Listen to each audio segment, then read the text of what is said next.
All right. Good morning. It is Monday, April 17th, and that means two things. Well, yes, this is a new shirt. Thank you for asking. And it's time for the lighting industry news briefing. We are brought to you today by Keystone Technology and their X-Fit Sports light. You know what it is? It's a stadium light. It includes a driver. It can be mounted remotely. It simplifies installation. It simplifies maintenance. These come with free lighting layouts, so you can place these for pinpoint accuracy with a fixture mountable laser accessory, so you can help aim this thing where it needs to be. This is a precise, powerful fixture for stadiums and parks, and it's made easy through KeystoneTech.com. Link in the description if you please. Let's get into the news. Energy Focus is appealing their pending NASDAQ delisting, with one member of the board buying private placement as part of this process. We'll see if they can make that work. Force Partners will be closing. This is a strategic wind down of operations, not anything sudden, but it's already in process. Universal Douglas might be on sale very soon, like within 4 weeks or maybe 8 weeks. That's the Of course, I don't comment on rumors. Lutron is discontinuing fluorescent ballasts. Sales of any fluorescent ballast products will end with the calendar year. Digital Lumens has been sold to Skyview Capital. They are going to shut down the actual hardware side of the business to focus on the software part of things. Ligio US, this is a German brand, will be closing their US operations. They opened just before the pandemic and have not really had a chance to make it work, and it makes more sense for them to leave. The USDA's Rural Energy Program is now accepting applications for both grants and loans. The DOE has published their final rules on ceiling fan lighting and test procedures, therefore. Pulse of Lighting has slowed down. This is a quarterly survey, and the reports is that all channels are not what they used to be. CS Illumination has bought Lightwell Designs. This is a merger of distributors in California. LSI has issued their strategic update plan for the next 5 years, and their strategy is to make more money. The Textile Chemists and Colorists Association are switching to LED. Their testing process for color maintenance will be updated to include contemporary lamps. Semileds has declared revenue for Q2. That's $1.1 million coming in for them. Kyocera has bought land in Nagasaki. This is for a new $500 million factory. And sales are down at Cree LED. Q2 revenues were half the previous year. Acuity's director, Laura O'Shaughnessy, has bought 632 shares in her own company as part of a $99,000 deal. Orion Energy shares are down 13% after reporting an annual loss.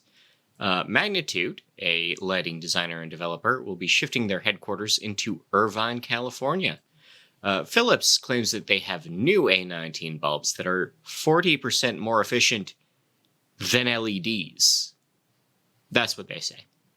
Binghamton Fluorescent, a New York distributor and retailer of lighting supplies that had been in business for 80 years, will close. Light for Impact has presented their Retailer of the Year awards. This is for retail space lighting design in 3 different categories based on the type of retailer, not the type of lighting. I guess those mostly match. Anyway, congratulations.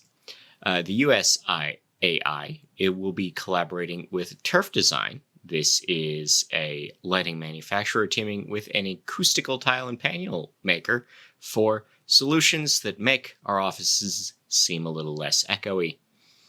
IKEA has entered the solar lighting market by partnering with Little Sun, and Acuity has bought a company called KE2. They make HVAC controls. In rep agency updates, we have Nora picking SLS for Sacramento and the Central Valley.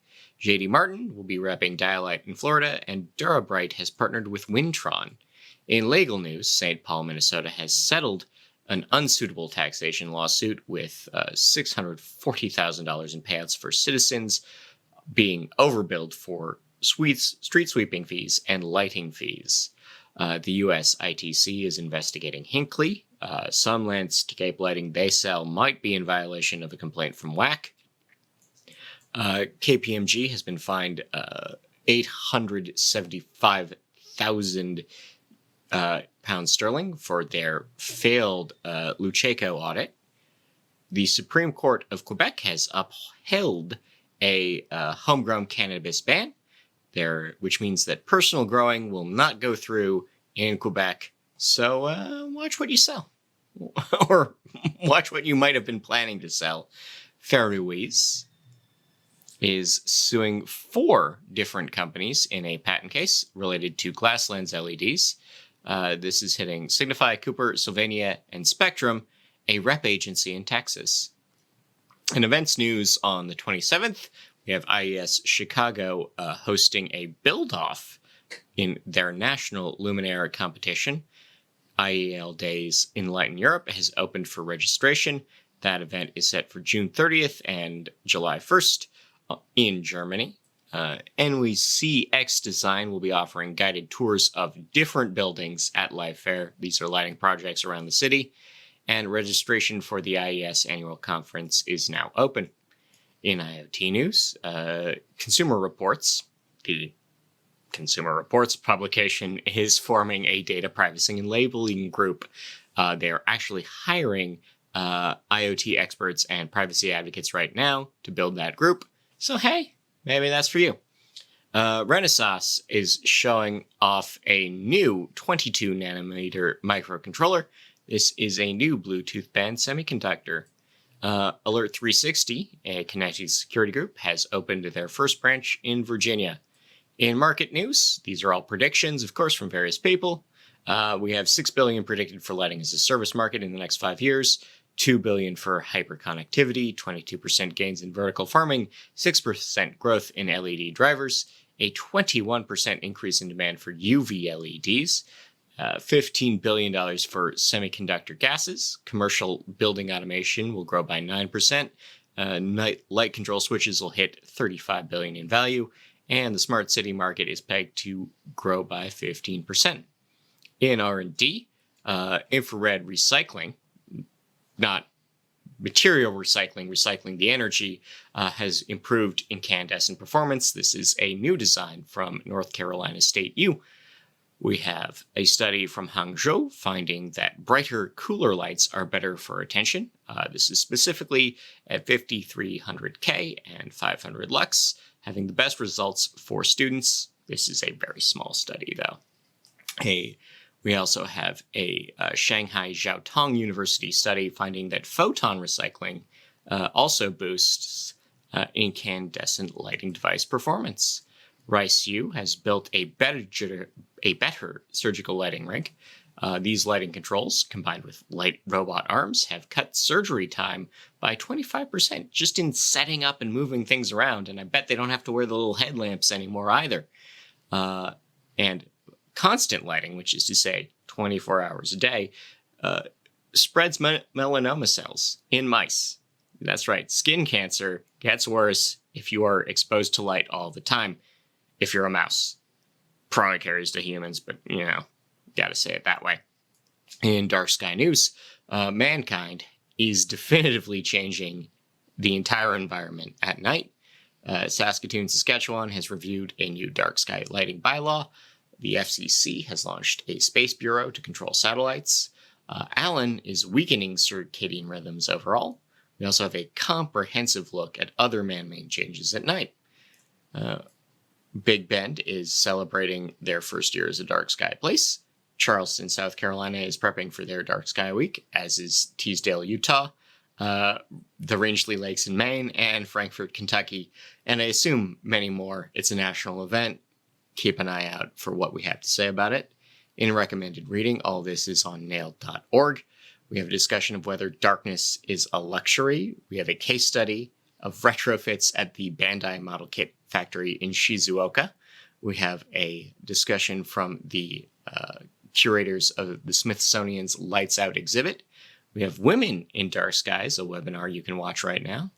Artificial Lights and Its Influence on Civilization by Matthew Lukish. We have Avoiding Glare and Caving in Parking Structures. A Hands-On with Matter. Some considerations for skylights. The science behind mood lighting. Some details on the 7 smart building certifications. And experts saying that there's still some gas in the UVC market, even as we leave the previous times. In horticultural news, Hong Kong is hosting a new vertical farm for wasabi. Real wasabi is very expensive, by the way. And Madrid is home to a startup that is growing hops vertically, the things that go in beer that make beer awesome.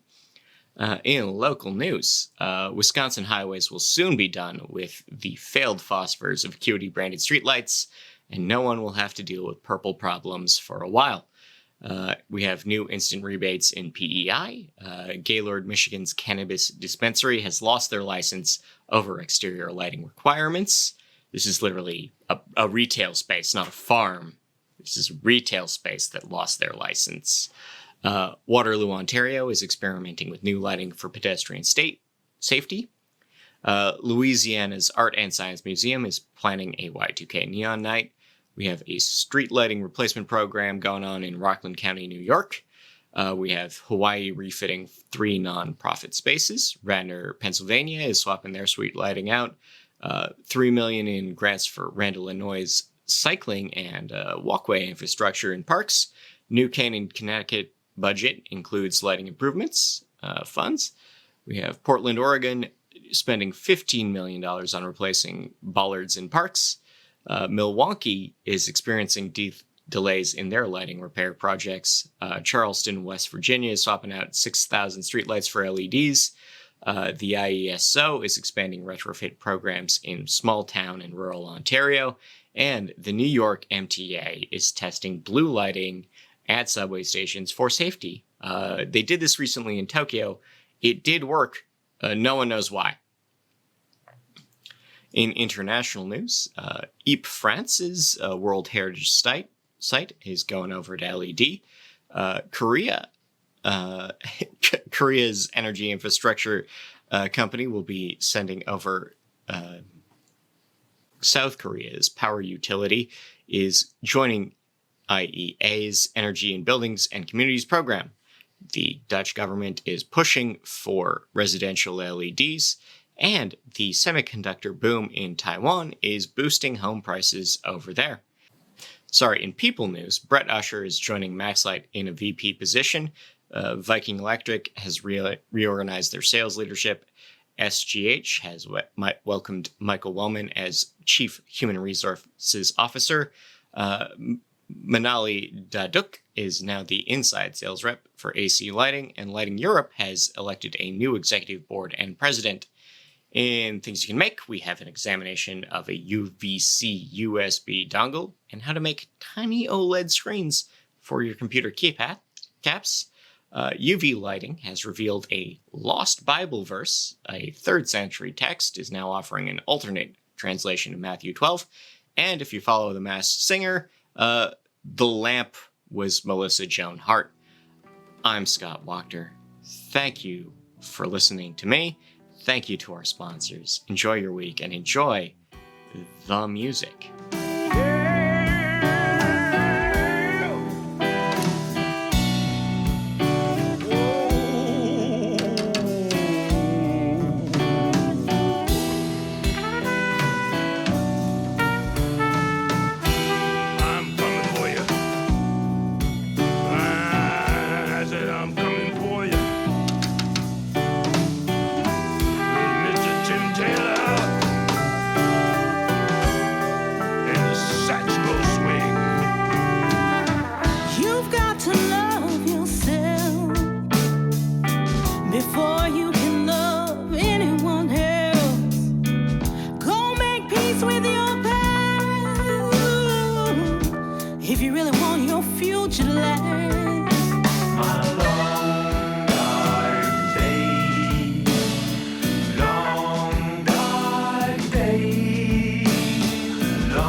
ahead and shine. Shine on. Ooh, baby, shine. Shine on. Go ahead and shine. Shine on. Ooh, shine, baby. Let it all go. 'Cause those that would tear you down can never destroy you. And that what makes you weak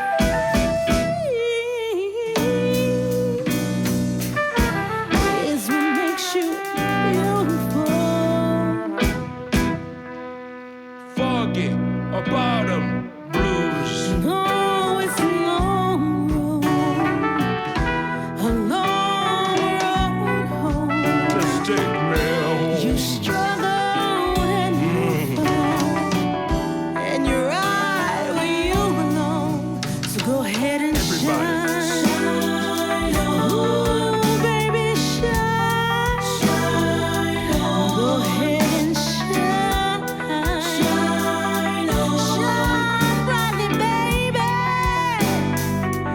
Be afraid no more.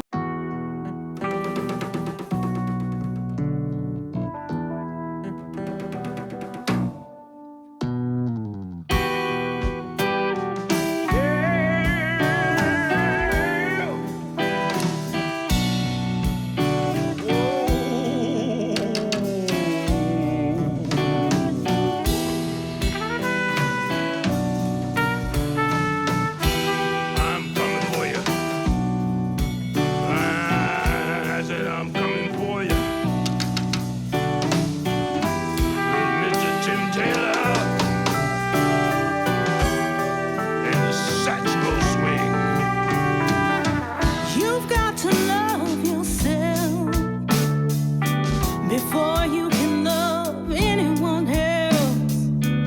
Go make peace with your past if you really want your future to last.